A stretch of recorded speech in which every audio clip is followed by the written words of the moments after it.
Some cricket now. The West Indies took a 2-0 lead in their three-match T20 international series against South Africa after beating the visitors by 17 runs in the second match at Sabina Park. As you'll hear in this report from Jerome Foster, the hosts clinched their first ever home T20 series win against the Proteas.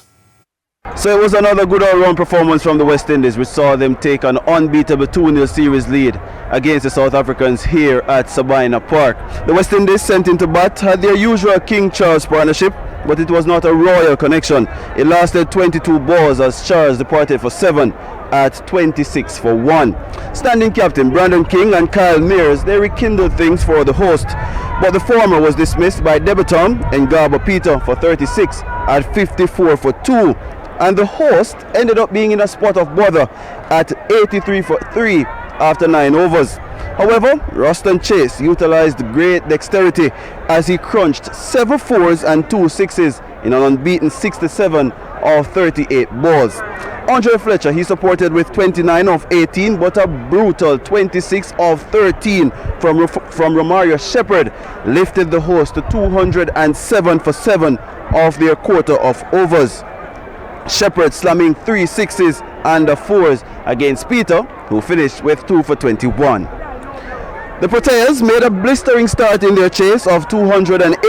Quinton de Kock creating carnage by blasting 41 of 17 balls. He took 21 and 22 of Shamar Joseph and Akil Hussain respectively in consecutive overs before falling to the latter.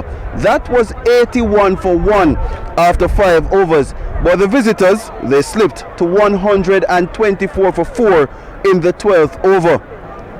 Standing captain Rassi van der Dusen threatened to scare the hosts with 30, but Gudakesh Moti again with 3 for 22 stifled any such attempt. South Africa finishing with 191 for 7 and a 16-run win for the Caribbean men. The Windies winning a 3rd consecutive T20 series at home and the first against the Proteas on home soil.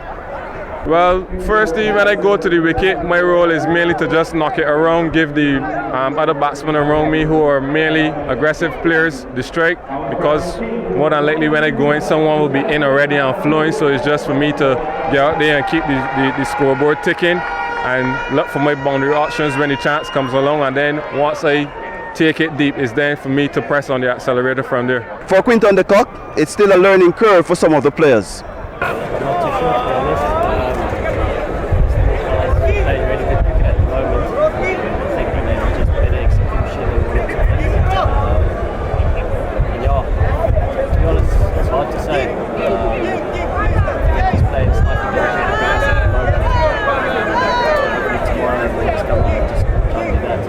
Obviously, we've started the series well, to love up, but I mean, 3 love is better than 2. So I just think it's for us to look at some of the areas where we were weak today and plan and execute them better tomorrow, and the areas that we did well, look to improve on them as well. The 3rd and final T20 International takes place right here at Sabina Park on Sunday, starting at 2 p.m.